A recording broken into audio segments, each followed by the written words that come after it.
Hello guys, मैं बलवंत पटेल, आपका अपना YouTube channel RRM exam India में स्वागत है। आज का टॉपिक आप जानते हैं, लिंग है, जिसे अंग्रेजी में जेंडर कहते हैं। लिंग एक्चुअली संसार में मुख्यतः दो ही लिंग होते हैं, एक स्त्रीलिंग और एक पुल्लिंग होता है, जो आप बहुत अच्छी तरह से आप सब लोग जानते हो। संस्कृत की जब बातें की जाती है तो तीन लिंग हो जाते हैं। इनके भेद कितने? तीन: स्त्रीलिंग, पुल्लिंग और नपुंसकलिंग। नपुंसकलिंग उन चीजों कहते हैं जैसे जो न्यूट्रल जेंडर कहते हैं, जैसे वस्तु के नाम आ जाते हैं। आप प्राणी जिसे कहते हैं, ऐसे वस्तुओं को नाम आते हैं। बट आज को हम बताना चाहेंगे लिंग शब्द क्या है। इसके बारे में मैंने पूरा डिटेल कर लिया है।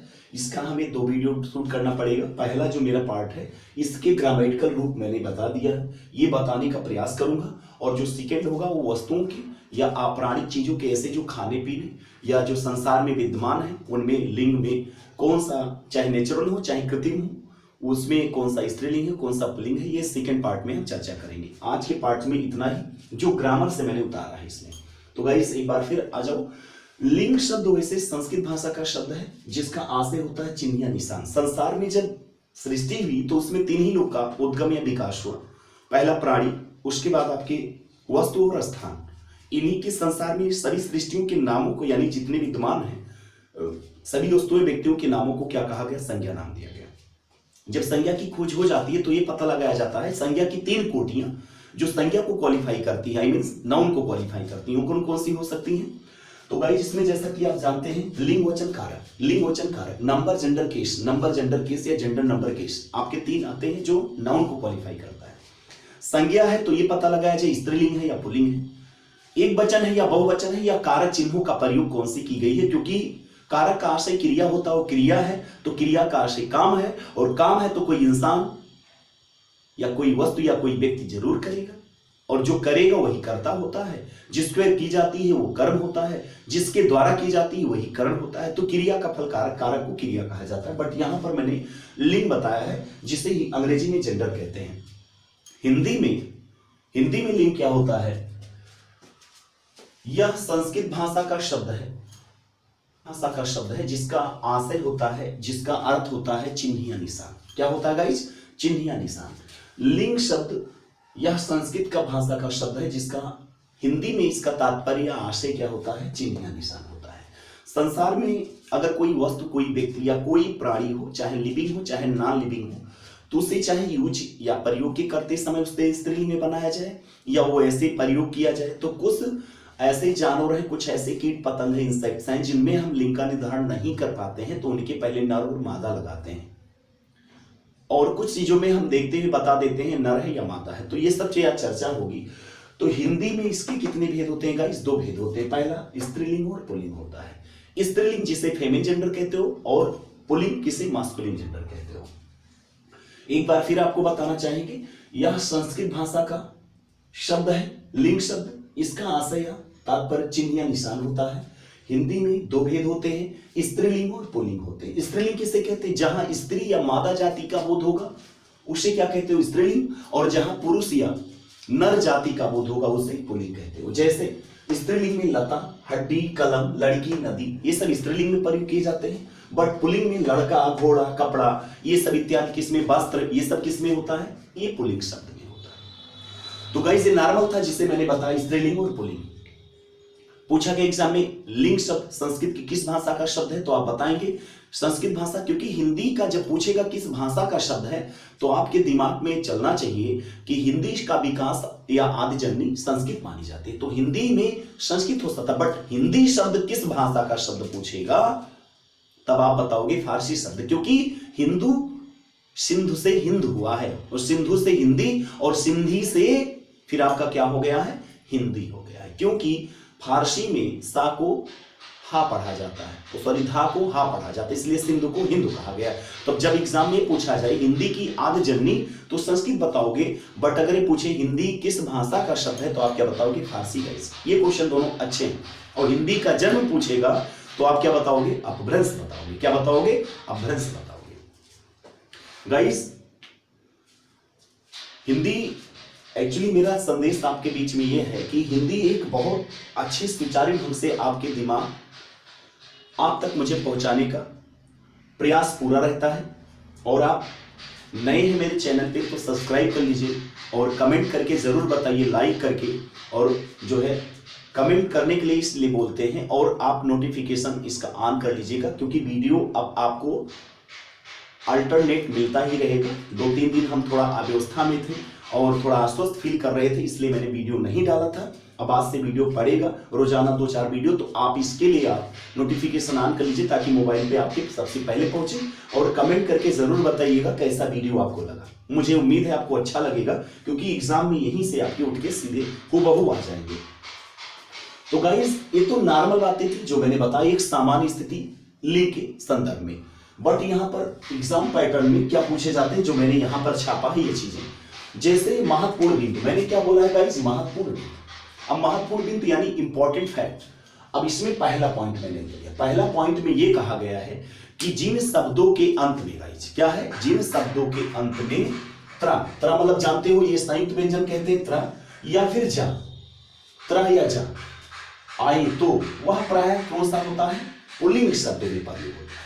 यानी बताना मैं चाहता हूं, जिन शब्दों के अंत में त्रा हो या जा शब्द हो तो प्राय किसमें होते हैं गाइस, पुल्लिंग होते हैं। जैसा कि एग्जांपल आप जानते होंगे, जैसे पात्र है, क्षेत्र है, चरित्र है, नेत्र है, शस्त्र है, अस्त्र है, पात्र है, ये सब किसमें आएगा आपका, ये सब पुल्लिंग शब्द है। और जैसे स्वदेज, उद्भिज, जलज, पंकज, विदेशज, देशज और नीरज, सरोज, ये सब किसमें आता है, पुल्लिंग शब्द में। किसमें आता है, पुल्लिंग शब्द में।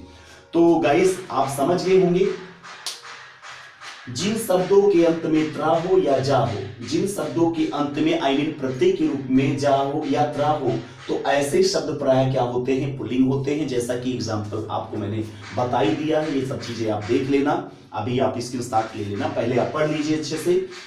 सेकेंड पॉइंट गाइस क्या कहता है, जिन शब्दों के अंत में आर, ये प्रत्यय के रूप में आर, आस, आय, मैंने बोला क्या, आर, आस और आय, ऐसे शब्द अगर आते हैं आई मीन प्रत्यय के रूप में, तो ये प्राय कौन सा लिंग होता है, पुल्लिंग होता है। कौन सा होता है गाइस, पुल्लिंग होता है। जैसे विकार, बहार, संसार,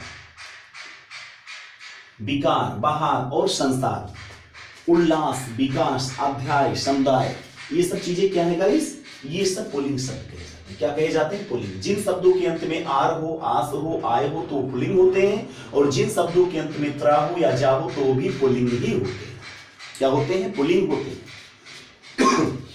थर्ड पॉइंट गाइस ये बताना है कि जिन शब्द या जिन भाववाचक संज्ञा, भाववाचक संज्ञा आप जानते होंगे, संज्ञा 5 प्रकार के होते हैं, व्यक्तिवाचक, जातिवाचक, भाववाचक, समूहवाचक और पदार्थ या द्रव्यवाचक। तो भाववाचक संज्ञाओं के अंत में ना, आओ, पन, पा, वा लगा होता है तो ये प्राय पुल्लिंग होते हैं। क्या होते हैं गाइस, पुल्लिंग होते हैं। मैंने बताया था कि जिन शब्दों के अंत में त्वा हो, आओ हो, पन हो, पा हो, वा हो, हट हो, वट हो, आवट हो, आई हो, साही हो, वादी हो, तो ये शब्द प्राय पुल्लिंग नहीं, ये शब्द प्राय सभी भाववाचक संज्ञा होते हैं। बट भाववाचक संज्ञा में कौन स्त्रीलिंग है, कौन पुल्लिंग है, मैंने छांट दिया, आपको अलग कर दिया, सेपरेट कर दिया है। तो जिन भाववाचक संज्ञा के अंत में ना हो, आओ हो, पन हो, ना हो, आओ हो, पन हो, पा हो, वा हो, लगा हो, तो प्राय क्या होते हैं गाइस, पुल्लिंग होते हैं। क्या होते हैं, पुल्लिंग होते हैं। जैसे गाना, खाना, गिराओ, घुमाओ, बचपन, लड़कपन, मोटापा, बुढ़ापा, बढ़ावा, घटावा, ये अगर कहीं शब्द दिखता है तो बेहिचक आप पुल्लिंग शब्दों पर ही आप टिक लगाएंगे। ठीक, जो मेरा चौथा पॉइंट है गाइस, ये भी भाववाचक संज्ञा, बट ये स्त्रीलिंग में कौन सा है, तो इसी समय मैं स्त्रीलिंग में भी समेट दे रहा हूं। जिन भाववाचक संज्ञा के अंत में वट, हट, आवट, आई, ये शब्द अगर कहीं लिखे हैं तो ये प्राय स्त्रीलिंग में प्रयोग होते हैं। किसमें होते हैं गाइस, स्त्रीलिंग में प्रयोग होते हैं। जैसा कि आप जान रहे हैं, लिखावट, बनावट, मिलावट, चिल्लाहट, मुस्कुराहट, लिखाई, पढ़ाई, बुनाई, कटाई, सिलाई, ये शब्द कहीं अगर आती है तो ये प्राय किस में आएगा, स्त्रीलिंग में आएगा। किस में आएगा गाइस, स्त्रीलिंग में आएगा। इतनी बातें आपको क्लियर हो गई होंगी। नेक्स्ट पार्ट जो मैंने पॉइंट लिया है कि कुछ विशेषण पुल्लिंग शब्द, कुछ पुल्लिंग ऐसे शब्द हैं जो विशेषण हैं, कुछ ऐसे पुल्लिंग शब्द हैं विशेषण में उनके अंत में वान या मान होता है, उनके अंत में प्रत्यय के रूप में वान या मान होता है। क्या होता है गाइस, वान या मान होता है। यदि इनके स्थानों पे रिप्लेस कर दिया जाए, स्थानांतरण करने के बाद यदि वती और मती लगा दिया जाता है, वती और मती यानी मान की जगह वती और मान की जगह पे मती लगा दिया जाएगा, तो ये प्रायः कौन सा लिंग बन जाता है गाइस? ये स्त्रीलिंग बन जाता है। क्या बन जाता है? स्त्रीलिंग। जैसे शक्तिमान से क्या होगा? शक्तिमती, भगवान से भगवती, श्रीमान से श्रीमती, बुद्धिमान से बुद्धिमती और बलवान से बलवती। ये चीजें आप जानते होंगे स्त्रीलिंग में प्रयोग किया गया। और कुछ पुल्लिंग शब्दों के अंत में गाइस, जो अगला पॉइंट मेरा आएगा 6 पॉइंट, जिन पुल्लिंग शब्दों के अंत में अक, ये प्रतीक रूप में है, अक के स्थान पर इका लगा देने से, छोटी ही रहेगा, इका लगा देने से स्त्रीलिंग बन जाता है। क्या बन जाता है गाइस? स्त्रीलिंग बन जाता है। जैसा कि आप जानते होंगे नायक से नायिका क्या होता है गाइस? नायक से नायिका, सेवक से सेविका, पालक से पालिका, गायक से गायिका, लेखक से लेखिका, अध्यापक से अध्यापिका, पाठक से पाठिका और पालक से पालिका। ये जो मैंने बताया है गाइस, ये सब चीजें किस में आएंगी? ये सब स्त्रीलिंग, पुल्लिंग और स्त्रीलिंग। कुछ चीजों का प्रयोग हम कुछ शब्दों के प्रयोग हम अर्थों के अकॉर्डिंग, अर्थों के अनुसार उनके लिंग के निर्धारण हम कर सकते हैं, उनके ऑक्यूपेशन, उनके प्रोफेशन से। जैसे ये इंपॉर्टेंट फैक्ट है, ये एग्जाम में आया हुआ है, कभी कई बार पूछा कवि का। एक्चुअली कवित्री जो होता है ना, इसे कवित्री कहते हैं, बट लिखा कवित्री जाता है, ये स्पेल्ट में भी आता है यानी वर्तनी में। तो कवि का स्त्रीलिंग क्या होगा गाइस? कवित्री। विद्वान का विदुषी, साधु का साधुआई नहीं साध्वी, क्या होता है गाइस? साधु। साधु का साध्वी होता है। और महान का महती होता है। महान का क्या होगा गाइस? महती होता है। धाता का धात्री, नेता का नेत्री, विधाता का विधात्री, अभिनेता का अभिनेत्री, क्या होता है? अभिनेत्री, जिसे हिंदी में आप अंग्रेजी में हीरो और हीरोइन कहते हो। तो ये चीजें एग्जाम में विद्वान का पूछा गया है, साधु का और महान का कई बार एग्जाम में आया है, और कभी तो आना ही आना है, क्योंकि कई बार विगत परीक्षाओं में पूछे गए हैं। तो जैसा कि गाइस हमें लगता है आप समझ गए होंगे, बहुत छोटा सा टॉपिक था और ग्रामेटिकल चीजें थी। और ध्यान देना, कुछ शब्दों का प्रयोग हम लास्ट में जब इसका सेकेंड पार्ट बनाएंगे तो उसमें एक देंगे कि कुछ शब्दों का प्रयोग हम लिंग, दोनों लिंगों में प्रयोग करते हैं, वो स्त्रीलिंग में भी और पुल्लिंग दोनों में प्रयोग करते हैं। और इन्हीं दोनों में प्रयोग करने की वजह से इन्हें उभयलिंग कहा जाता है, क्योंकि लिंग के मुख्यतः दो ही होते हैं, एक आपके कौन से होते हैं? स्त्रीलिंग और एक पुल्लिंग होता है। बट दोनों अगर हो गया तो उभयलिंग हो जाता है। उभयलिंग का आशय ये होता है कि कुछ शब्द हम स्त्रीलिंग और पुल्लिंग दोनों में, जैसे विद्यार्थी है, डॉक्टर है, इंजीनियर है और वकील है, संतान है, और ऐसे करके तमाम ऐसे शब्द हैं, देश हैं, राष्ट्रपति हैं, कुछ पदाधिकारियों के नाम ऐसे हैं जो चीजें हम दोनों में प्रयोग कर सकते हैं। बट बोलने को मैं डॉक्टराइन कह दूं, वकीलाइन कह दूं, लेकिन ये इट इज रॉन्ग, ये गलत होता है। बट ग्रामर ये मानता है कि अगर वकील है तो महिला वकील भी हो सकती है और पुल्लिंग दोनों यानी पुरुष भी, इसलिए दोनों में प्रयोग होने की वजह से उन्हें उभय कहते हैं। ये हम बाद में बताएंगे, बट इसको आप जरूर अगर लेना चाहते हैं स्क्रीनशॉट तो आप इसको स्क्रीनशॉट ले लीजिए।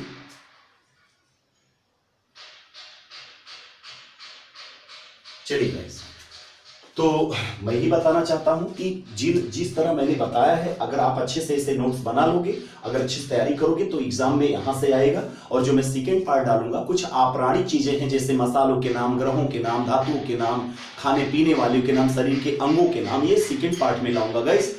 आज के लिए इतना ही। अगर आप नए हैं मेरे चैनल पे तो सब्सक्राइब जरूर करिएगा और आप कमेंट करके जरूर बताइएगा और लाइक जरूर कर दीजिएगा। देखते हो यार वीडियो ज्यादा लोग और लाइक बहुत कम लोग करते हो, तो लाइक भी आप करते, देखते समय आप लाइक कर दीजिए, कमेंट जरूर करिएगा और ताकि और नोटिफिकेशन ऑन कर लीजिए ताकि आपको नई वीडियो पड़े तो आप पे जरूर पहुंचे, ठीक।